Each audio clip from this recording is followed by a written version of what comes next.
Investe em mim, aposta tudo em mim. Tudo bom, pessoal? Eu sou Mirela Biasotto, eu sou planejadora financeira certificada, né? Ajudo aí as pessoas a estágio de vida delas, desde da dívida até quando elas são investidoras, a tomarem as melhores decisões de investimentos também. Eu trabalhei muitos anos em banco, mais de 15 anos aí no mercado bancário. Que legal, que massa isso. E a minha trajetória em banco foi basicamente em análise de crédito para grandes empresas, né? Então, eu analisava a parte financeira das empresas, os balanços, para ver se poderia ter concessão de crédito para elas, e também a parte de private banking, que aí eu ajudava investidores com um valor acima de 50 milhões investidos no banco a gerenciar melhor os seus investimentos, tá? E aí, depois agora eu saí, ano passado, né, montei a minha consultoria para justamente trazer essa minha expertise, esse meu conhecimento de uma forma mais acessível, né? Que massa, Mirela. Esse ponto que você disse em relação a esse intervalo de tempo que você trabalhou com bancos, né? E com altos valores. Sim. Eu acho que foi um presente incrível para você, porque você poder administrar altos valores sem esse dinheiro ser seu, para poder absorver conhecimento, experiência com ele, é um dos maiores presentes que você já teve, né? Mas dá muita dor de cabeça também. Imagina! Assim, porque quanto maior o valor, né? Você também vai cada vez mais lidando com investidores mais sofisticados, que não é diferente, às vezes, de você orientar pessoas que não têm um conhecimento muito profundo de educação financeira. Na maior parte do tempo, quando se trata de cliente private, ele tem o conhecimento, ele tem a educação financeira, então, e ele já procura, ele já saiu do basicão, né, do arroz com feijão, e ele já procura investimentos mais sofisticados, porque ele já diversificou tudo que ele podia, então ele já vai querer mandar dinheiro para fora, fazer outros tipos de investimento ali para começar a proteger, sucessão, e é bem bacana, assim. Que massa! Então você tem um conhecimento bem amplo sobre proteção de carteira, sucessão patrimonial também. Então, assim, lá no CFP a gente vê muito dessa parte de sucessão, de proteção tributária, de diversificação de carteira. Aí lá também tem outras questões de ética. Então, assim, interessante porque essa certificação ele agloba todo o guarda-chuva mesmo do planejamento financeiro. Ô Mirela, vamos começar a falar um pouquinho aqui a respeito dessa questão de sair das dívidas. Vou fazer um breve histórico. Hoje, no Brasil, nós temos praticamente mais da metade da população endividada, são 67,5% da população em dívidas. A gente sabe que isso aconteceu pela falta de conhecimento das pessoas, pela cultura também que a gente adquiriu ao longo aí da nossa trajetória. Essa questão da era capitalista, né? Esse consumismo desenfreado. Tudo isso fez com que as pessoas entrassem em dívidas e fosse algo comum. Não que é normal, né? Mas é comum. Como que você trata isso hoje em relação aos seus clientes? Como que você lida hoje com a parte de mentalidade para trabalhar com eles? Perfeito. É muito bom isso que você falou, porque assim, muitas pessoas podem pensar assim, mas eu fiquei endividado por conta da pandemia. Mas a pandemia não foi a culpa da sua dívida. E eu vou te explicar por quê. Tem um curso de dívidas, né? Então, assim, lá falo justamente isso. O primeiro pilar de você sair das dívidas é você mudar a mentalidade. Porque se eu simplesmente te passo a receita de bolo para você ir lá e quitar suas dívidas e você não muda o comportamento que você tem, dá poucos meses a pessoa já vai estar endividada novamente. Então, o primeiro ponto é você mudar a mentalidade. E é isso que você falou, a pessoa só fica endividada se a pessoa não tinha uma educação financeira anterior. Mesmo que a pessoa tenha perdido o emprego nessa pandemia, muitas pessoas perderam, passaram dificuldades, né, necessidades, mas você concorda que se a pessoa já tem uma reserva de emergência, ela já se preparou, a reserva de emergência ela é justamente para esse tipo de situação, né? Para quando você tiver algo que você não estava prevendo, perder um emprego, você conseguir suportar e passar ali esse período difícil. E se você for ver, foi mais ou menos esse período, né? Pensando numa reserva de emergência para um profissional autônomo, ele é de 1 ano. Então, é justamente isso. Em março do ano passado, ele começava a parar as coisas por conta da pandemia. E agora a economia está voltando a se reaquecer com a geração de novos postos de trabalho, com comércios reabrindo e voltando a ter um aquecimento de consumo também, né? Então, se a pessoa tinha uma reserva de emergência preparada, ela teria passado, obviamente, também ainda talvez com um pouco de aperto no seu orçamento, mas com certa tranquilidade. E a gente vê que na maioria das famílias não foi isso que aconteceu, né? As pessoas não tinham esse preparo, não tinham essa organização financeira. E aí, quando perderam seus empregos, quando passaram por um problema de saúde, alguma dificuldade financeira, elas não tinham de onde tirar e terminaram ficando endividados. Um outro ponto que a pessoa também termina entrando na dívida é isso que você falou da mentalidade. As pessoas, às vezes, não perderam o emprego, mas tem aquela mentalidade consumista, não se planeja, não sabe fazer um orçamento pessoal. Então, simplesmente sai gastando. Diz que o cartão de crédito é o vilão, mas o cartão de crédito não é vilão. Você que não está sabendo utilizar ele da maneira correta. Então, sai parcelando e trocentas vezes, as parcelas começam a se amontoar, daqui a pouco você não consegue mais pagar o mínimo do cartão e vira aquela bola de neve gigantesca. Então, a forma como a pessoa lida com o dinheiro vai determinar muito se você vai ser um endividado ou um poupador. Então, essa questão da reserva de emergência, essa questão do consumismo, ele está totalmente, tudo isso está ligado à mentalidade. Então, a primeira coisa que deve se trabalhar nessa pessoa que está endividada é a questão da mentalidade, né? Mudar a forma dela pensar sobre o dinheiro. Certamente ela tem vários problemas com o dinheiro. O dinheiro é o problema para ela, quando na verdade o dinheiro é uma ferramenta, ele não é um problema, né? Quando a gente vai trabalhar a mentalidade, tem dois pontos aí. O comportamento em relação ao dinheiro, né? E outros são aquelas crenças limitantes. Então, não só a forma como você se relaciona com o dinheiro, de controlá-lo, de estar ali planejando, de fazer planos para ele, para investir e tal. Isso é a forma como você lida com o dinheiro. Mas também tem pessoas que têm crenças limitantes, de achar assim, mas todo rico é desonesto, mas só rico que investe, só rico que consegue poupar, dinheiro é sujo, entre tantas outras, né? E se você for parar para fazer uma análise mais profunda, isso aí é arraigado em várias outras situações. O exemplo clássico é da novela brasileira, né? A pessoa pobrezinha lá do núcleo mais simples, sempre é a boazinha e a vilã malvada, rica, lá na sua mansão, que só faz coisa ruim com os outros. Então, assim, esses estereótipos terminam reforçando as crenças limitantes, né?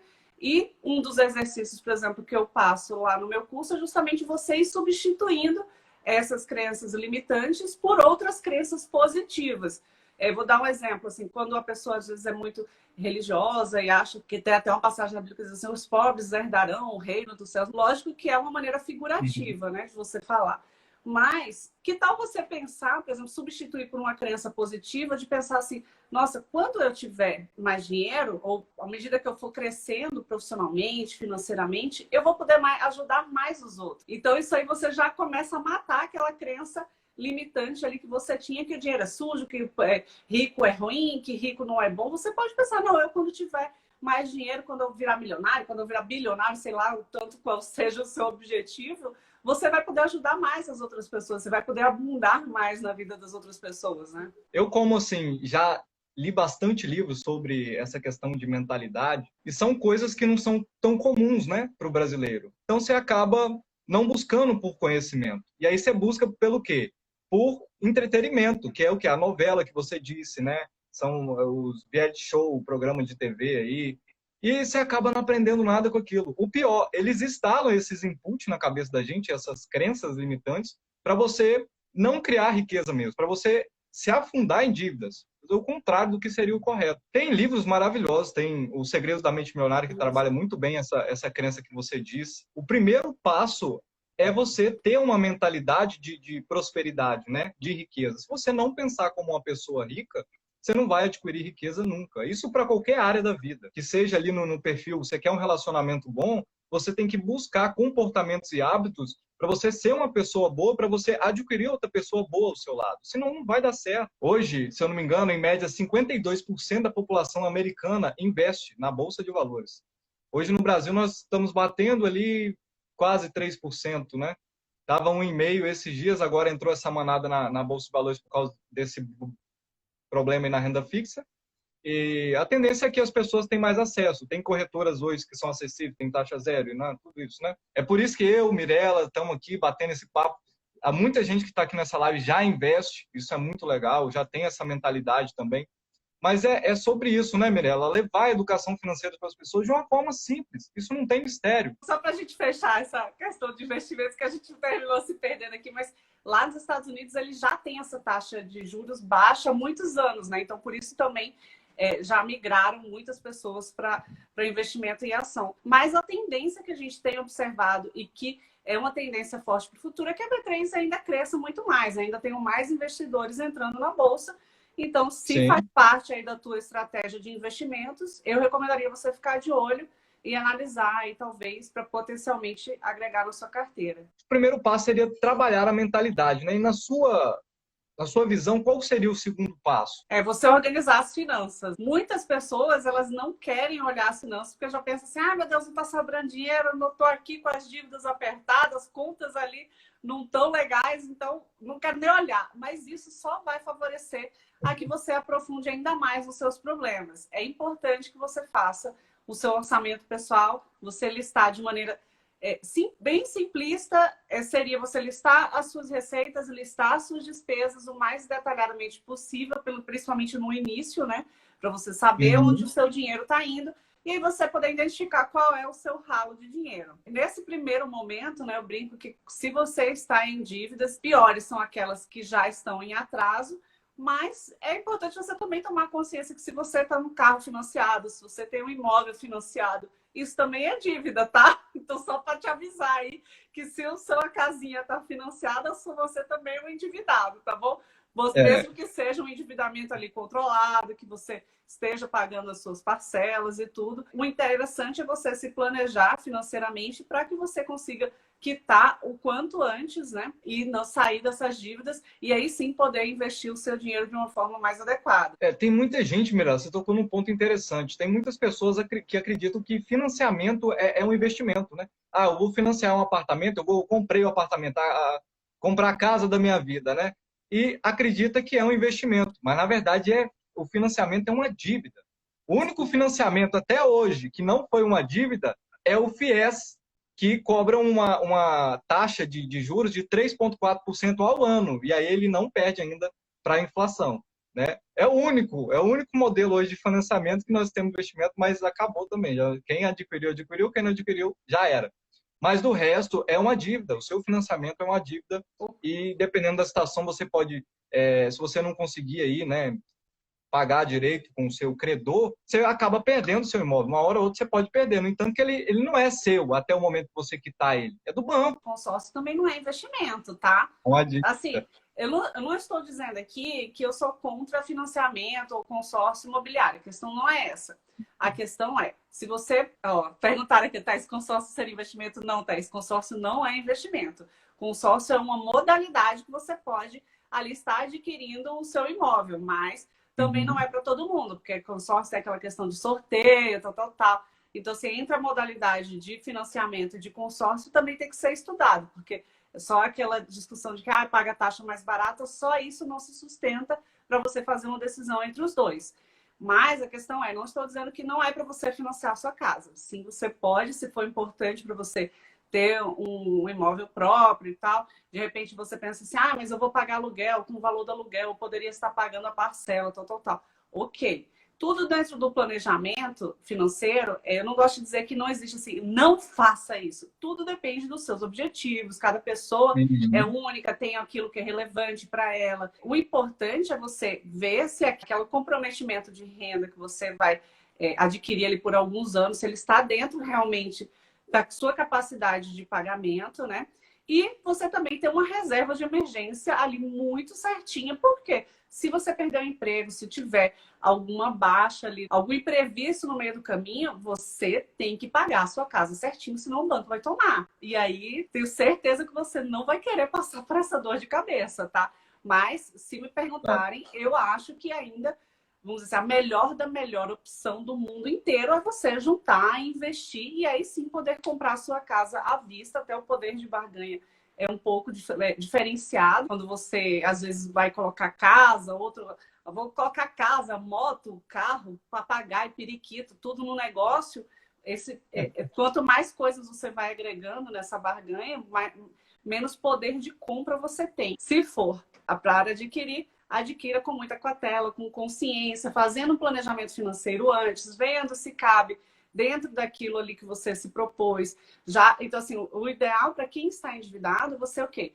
50% do orçamento da receita líquida, ela deve ser destinada ali mais ou menos, tá? Também não existe aquilo assim cravado em pedra, mas um bom parâmetro ali seria 50% para as despesas essenciais, que é o quê?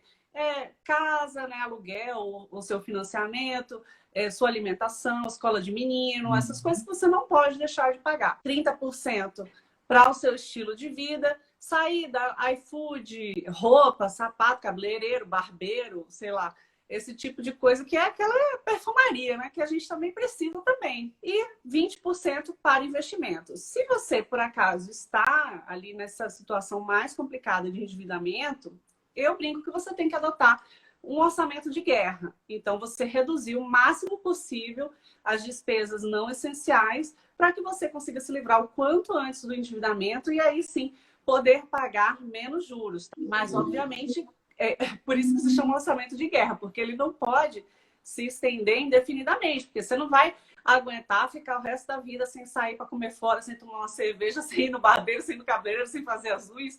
Então, assim, ele tem um prazo, você tem que se comprometer. Não, vou me comprometer, sei lá, 3 meses, 4 meses, vou fazer aquele cortar o máximo que eu puder, vou tentar fazer uma renda extra, vou me esforçar aqui para poder sobrar e você quitar aquele dívida que está te puxando para trás. E aí sim você começar a montar sua reserva de emergência para que você não volte a entrar nessa situação novamente. Isso é bem legal. Esse método que a Mirella falou é o 50-30-20, né, Mirella? Ele é bastante utilizado. Tem também um curso da Mirella, que ela explica isso aí detalhadamente, né, Mirella?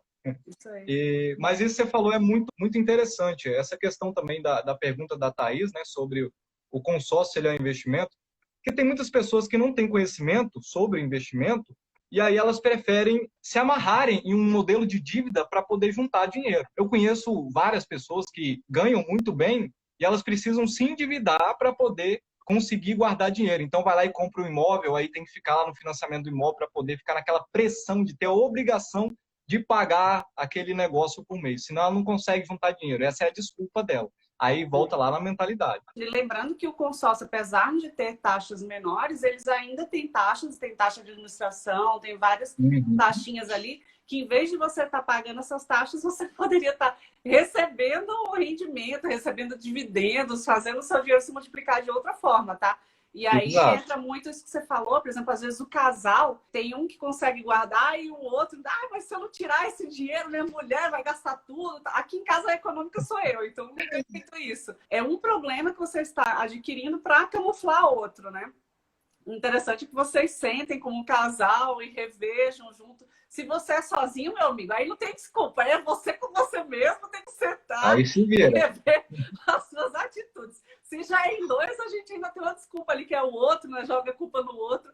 Mas o ideal é vocês sentarem e alinharem os objetivos do casal para que vocês consigam ir construindo juntos isso aí. Não precisa entrar em financiamento, em consórcio para se amarrar e se educar financeiramente. Mas é interessante o que a Mirella falou sobre o casal estar alinhado ali, saber qual que é o propósito dele para poder pegar e saber quanto que vai juntar, da renda total, quais são as despesas. O orçamento tem que ser junto, tem que ser unido.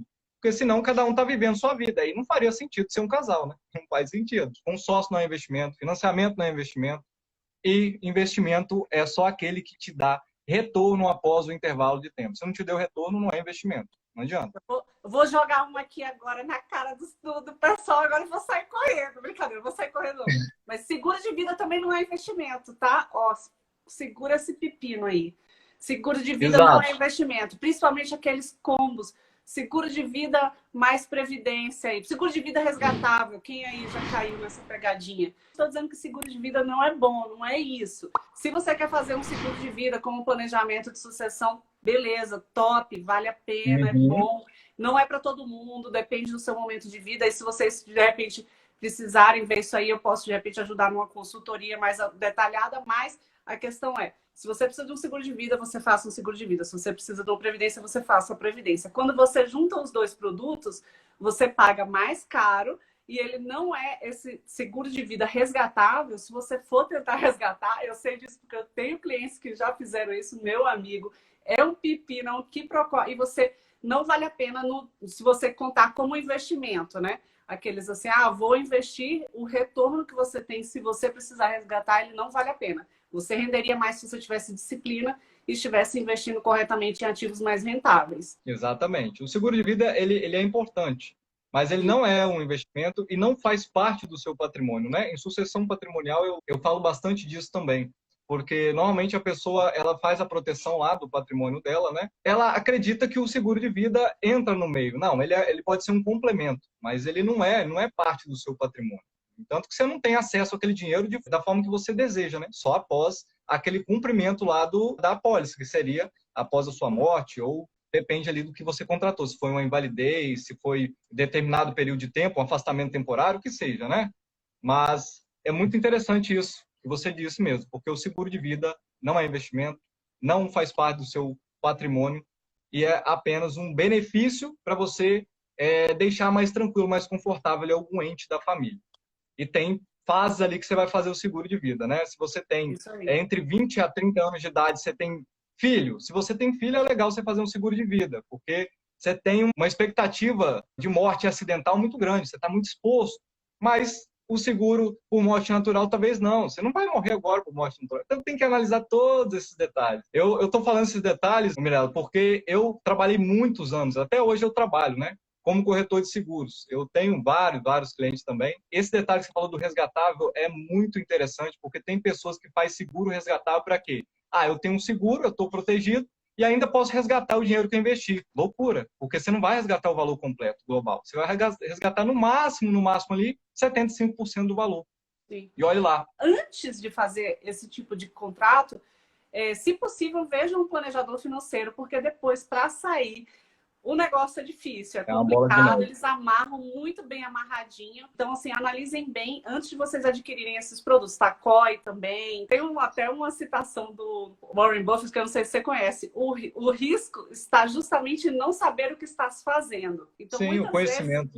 O pau de conhecimento muitas vezes a pessoa diz assim, não vou buscar uma ajuda especializada, mas não sabe que a pessoa, ao adquirir alguns produtos, a pessoa vai terminar um COI, por exemplo, são vários anos até o vencimento. Então a pessoa termina ficando amarrada com dinheiro, perde custo de oportunidade, entra em dívidas e não consegue resgatar aquele seguro de vida resgatável, que não é tão resgatável assim, mas tudo bem, pelo desconhecimento e por não ter buscado uma ajuda antes, tá? Exatamente. E é muito interessante esse detalhe de respeitar a sua estratégia. E se você não tem a sua estratégia, você tem que buscar por um especialista para poder modelar isso junto com você. Você tem que respeitar o seu perfil, se você é conservador com o seu dinheiro, se você é ali meio moderado, ou se você é arrojado, uma pessoa mais atrevida, né, com o mercado, mas aí você tem que ter conhecimento. Se você entrar no mercado para investir agora, né, Mirella, acontece muito isso. As pessoas elas vão naqueles investimentos que é curto prazo, que é dinheiro rápido, fácil, e aí vê uma rentabilidade lá de, tá rendendo 15% ao ano, é esse daqui que eu vou comprar. Mas ele que não sabe que aquele rendimento vai depender dele cumprir um prazo extremamente longo. E aí ele vai querer tirar aquele dinheiro depois de 1 ano, 2 anos, ele vai perder toda a rentabilidade praticamente em imposto, juros, taxações de administração, de performance, entre outras coisas. Então, tem que analisar isso. Você tem que estar alinhado com a sua estratégia, com o seu propósito, tem que estar muito claro, porque senão você vai entrar e vai fazer bomba. Vai dar ruim. Isso aí. Então, assim, até é interessante explicar um pouquinho para quem não conhece o trabalho do planejador. Eu não vou colocar a minha opinião, Mirella, dentro da recomendação de investimentos. O que a gente faz é, às vezes, ajustar. Muitas vezes, uma pessoa que não conhece pode dizer assim, então uma pessoa idosa é conservadora. Não necessariamente. Eu tenho uma cliente que ela tem dinheiro e ela disse, olha, investi em ações aí na pandemia e fiquei de boa. Eu vi meu dinheiro caindo, mas eu achei que as empresas que estavam na minha carteira são boas e eu fiquei de boa lá e retomou e eu já coisei, foi assim. Então, essa pessoa, apesar dela estar num nível de maturidade financeira, assim, que está, teoricamente, numa fase de proteção de patrimônio, ela tem um perfil mais arrojado. Então, na carteira dela, a gente foi capaz de alocar mais ações. Planejamento financeiro, ele não pode ser caixinhas, né? De você dizer assim, a pessoa é assim, então é assim. A pessoa é assada, então é assado. É tudo de você entender muito o perfil da pessoa, como que a pessoa investe, quais são os objetivos. Da mesma forma que você não pode, por exemplo, chegar assim, casal jovem se diz conservador. Mas por que é conservador? Porque a pessoa tem medo de perder ou pelo desconhecimento? Porque às vezes a pessoa Uhum. só é conservadora porque ela não conhece outros tipos de investimentos, não tem conhecimento. Então a pessoa termina ficando com medo de investir e por isso se torna conservadora. Não tira o dinheiro da poupança, Exato. só coloca ali no máximo num CDBzinho e tá ótimo. Mas à medida que tem uma pessoa ali ajudando, ou à medida que a própria pessoa vai buscando educação financeira, ela começa a perder esse medo de arriscar outras coisas, né? E aí ela vai se Uhum. descobrindo um perfil um pouco mais arrojado. Eu gosto de falar bastante, Mirella, em relação a esse perfil. Quando a gente traça esse perfil do investidor, as pessoas perguntam, mas por que eu sou conservador? E eu gosto de colocar dois pontos, tem dois pilares, que é o que você disse, a falta de conhecimento, a pessoa está investindo em conservador, renda fixa, porque ela não tem conhecimento sobre renda variável. E o outro pilar é sobre o seu emocional, é o quanto que que você suporta de pressão, né, de variação no preço ali do seu dinheiro aplicado, do seu patrimônio lá, estando no negativo, no vermelho. Então, essa parte de mentalidade que nós falamos entra de novo aqui, que é a questão de você saber se controlar, você se conhecer para lidar com o mercado. Porque o mercado ele sempre vai variar. Mas o problema não é o mercado variando, é você lidando com ele quando ele está variando. Se Sim. você souber lidar com isso, tá maravilhoso, você vai se dar bem. Igual essa senhorinha. Ela tem um emocional trabalhado, ela sabe o que ela está fazendo. Ela investiu em boas empresas, ela acredita no negócio, naquele modelo de negócio, que aquilo, a consequência é depois aquilo crescer. Ela está colaborando para o crescimento da empresa. Ela colocou o dinheiro dela lá, eu estou tranquila, porque eu acredito no negócio dessa empresa e ele vai subir. Ela trabalhou o emocional dela. E ela sabe, ela tem conhecimento sobre o mercado também. Então, esses dois pilares vai fazer você investir em coisas que você quiser, qualquer coisa. Mas só para o pessoal entender que não existe nada cravado, assim, literalmente em pedra, tá? Tudo são conversas que vão tendo ajustes, vendo perfil, vendo os objetivos de cada investidor. E aí eu acho que vale a pena, que a gente está falando em investimento, a gente entrar no terceiro passo aí para sair das dívidas, que é fazer reserva de emergência, né? Então, Exato. você começou ali, já mudou a mentalidade, fez o seu planejamento financeiro, começou a ter uma sobrinha de dinheiro ali, o que é que você vai fazer? Se você for dívida de cartão de crédito, dessas dívidas mais, vamos dizer assim, que você não vai ter nenhum bem tomado, o ideal é que você já vá pagando. Se for Exato. dívidas com garantia, né, que a gente fala que é carro, imóvel, algum outro dívida que você tenha dado algum bem em garantia, aí o ideal é que você pague a parcela, se organize para pagar as parcelas, mas começa a fazer uma reservinha de emergência, porque é aquilo que eu falei para vocês. Se você atrasa a parcela do seu financiamento imobiliário, você pode perder sua casa. Isso aí é prioridade frente a todas as outras dívidas. Né? Aí eu não vou entrar muito nessa questão de prioridade de dívida, que aí tomaria muito tempo também. Quem tiver Sim. endividado e precisar, eu acho que eu aconselharia entrar lá no meu curso de dívida, que aí tem todo o passo a passo para você realmente priorizar as dívidas. Mas essas com garantia também, dívidas que têm cortes de fornecimento, né? Luz, água, essas coisas também têm que ser priorizadas. E aí, depois que você conseguiu já deixar o seu orçamento ali mais ou menos rodando, já começou a deixar as contas em dia, você vai fazer a sua reserva de emergência. Como linhas gerais, vocês podem tomar funcionários públicos 3 meses de reserva de emergência, funcionários CLT aproximadamente 6 meses de reserva de emergência. 6 meses do quê, Mirella? 6 meses das suas despesas essenciais. Então, você vai pegar lá. Minhas despesas deram R$3.000 por mês. Então, você vai pegar esse valor de R$3.000 e multiplicar por 3, no caso de funcionário público, por 6, no caso de CLT, ou por 1 ano, no caso de autônomo. Por que por 1 ano, no caso de autônomo? Porque se você for funcionário CLT, se você for demitido, você tem um monte de verbas rescisórias, seguro-desemprego, blá, blá, blá. Se você é autônomo, meu amigo, você não tem nada, né? Empreendedor tem que se precaver mais ainda, porque, como teve na pandemia, né? Quem era empreendedor, quem tinha seu próprio negócio, ou teve que fechar as portas, ou ficou um tempo aí sem funcionar, diferentemente, talvez, do que aconteceu com o CLT. E aí, onde que eu vou colocar esse dinheiro? Você vai colocar em investimentos com liquidez. O que é liquidez? Liquidez é aquele dinheiro que você pode acessar rapidamente, né? No mesmo dia ou no máximo um dia útil, no dia útil seguinte. O que seria? CDB, você tem aqueles investimentos do Nubank que você põe lá, fica na conta lá já rendendo, também conta. Se tiver um LCI com liquidez, é mais difícil o LCI com liquidez. O LCI normalmente é sem liquidez, mas se tiver um LCI com liquidez também pode ser. Tesouro, né? Tesouro Selic também é uma boa opção. E, de preferência, investimentos que não tenham uma volatilidade muito alta. Que danada é volatilidade, Mirão? Volatilidade é aquela sobe e desce dos preços. Preferencialmente, investimentos em renda fixa. Aí, depois que você já tiver montado sua reserva de emergências, quitou suas dívidas, já está tudo certinho, aí você pode partir para o gol, correr para o abraço e se tornar um investidor aí. E aí começar a diversificar a carteira. Aí dá para brincar, né? Aí você começa o jogo da brincadeira dos investimentos mesmo. Eu acho interessante também, Mirella, em relação ao que você disse sobre montar a reserva de emergência, né? Que depois você está mantendo seu padrão de vida ali, 50% mantendo o padrão de vida, 30% para os seus lazeres, né? E 20% se você tiver em dívida, juntando ali para pagar, para quitar essas dívidas. E aí, quando você está nesse intervalo de tempo, o que você pode fazer para alavancar esse negócio, para poder sair o mais rápido possível dessas dívidas? Uma renda extra. Fim de semana, se você não trabalha, né? Domingo ali, se estiver tranquilo, faz qualquer outro tipo de renda extra, além daquela que você ganha. Você colocar no YouTube aí, sei lá, 20 formatos de renda extra, pelo menos uma você vai ver que é legal e dá para você fazer. Você não precisa comprar nada, gastar dinheiro com nada. Você vai fazer aquela renda extra, né? Então é muito interessante também você ter essa disposição para poder fazer renda extra. Até mesmo, e depois você pode continuar com isso para poder pegar esse valor da renda extra e investir, que é isso daí que vai te tornar realmente bem financeiramente, né?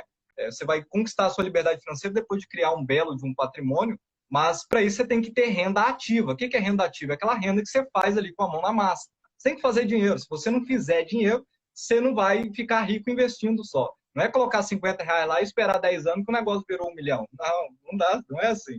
Muita gente pensa que investir é simples, mas não é só investir. Você tem que fazer dinheiro, aplicar o dinheiro, e aí o investimento é um potencializador do seu dinheiro, da aplicação. Isso é muito interessante também a gente ressaltar. Lá no meu canal do YouTube eu já fiz um vídeo de rendas extras que você pode fazer agora no meio da pandemia. Então aproveita aí quem está precisando fazer uma renda extra. Também todo mundo, quem também se não tiver endividado, vai lá, faz uma renda extra, bota mais dinheiro. Os 3 pilares para você construir riqueza, você saber gastar bem, quer dizer, não sair aí sendo gastão, gastar com realmente importa para você ganhar mais dinheiro, né? Ou seja, tendo uma promoção no seu trabalho, seja conquistando mais clientes, ou seja, fazendo renda extra, ou seja, investindo melhor. Então, assim, se você juntar esses 3 pilares aí, você realmente vai potencializar a acumulação de patrimônio. E tudo isso está ligado à mentalidade. Por exemplo, se eu entrar em dívida hoje, eu não tenho dívidas, isso não faz parte da minha vida.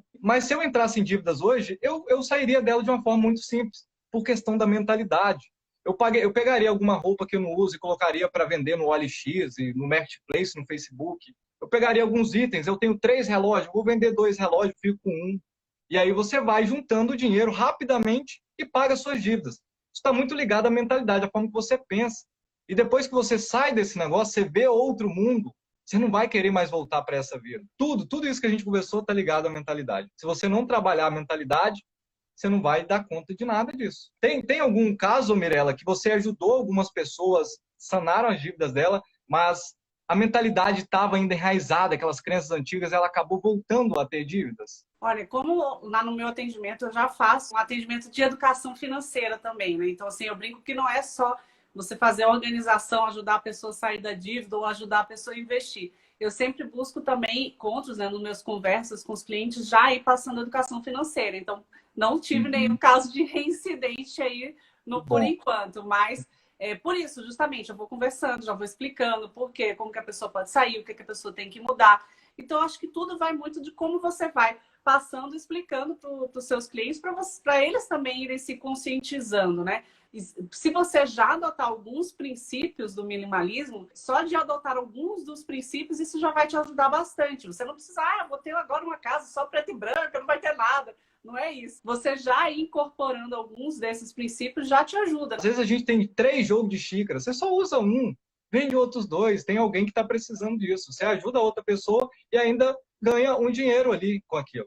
Então tem várias coisas dentro da sua casa que às vezes você nem usa aquilo, E aí você fica guardando aquele negócio pra quê? Pra quê que você vai ficar guardando aquilo? Vende esse negócio, faz dinheiro com isso. Eu não me considero minimalista, né? Eu vou tentando. Eu falo que eu tô no caminho, né? Que eu ainda tô percorrendo esse caminho. Mas aqui tinha Uhum. uma louça bonita, assim, que eu ganhei da minha avó de casamento. E tinha a louça, aquela batidão do dia a dia, né? Que veio quando eu me casei, meu marido morava sozinho e eu também morava sozinha. Então tem aqueles restos de solteirice, né? O conjunto de dia a dia de café era esses do resto. Estava assim, todo já capenguinha, feinho. Eu fiz, eu preciso comprar uma louça nova pro dia a dia, né? Ela falou assim: quer saber? Eu vou comprar louça nova, coisa nenhuma, vou usar a do casamento mesmo, aquela bonita, Exato. etiquetosa, porque senão fica lá guardada, eu Oi. vou morrer velhinha, o bicho vai estar lá novo e ninguém vai usar. É desse jeito. Você merece usar um negócio novinho, bom, né?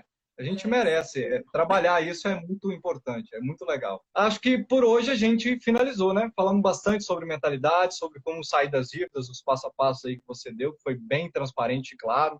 Acredito que ajudou bastante pessoas. Falamos também bastante sobre a questão do investimento. Muito obrigado mesmo pela presença. Muito obrigado pela presença de quem participou também. Um abraço para todo mundo. E para você, Mirella, faça um excepcional dia. Obrigada, Kay. Até mais. Tchau, tchau, pessoal. Bom Até a almoço. próxima.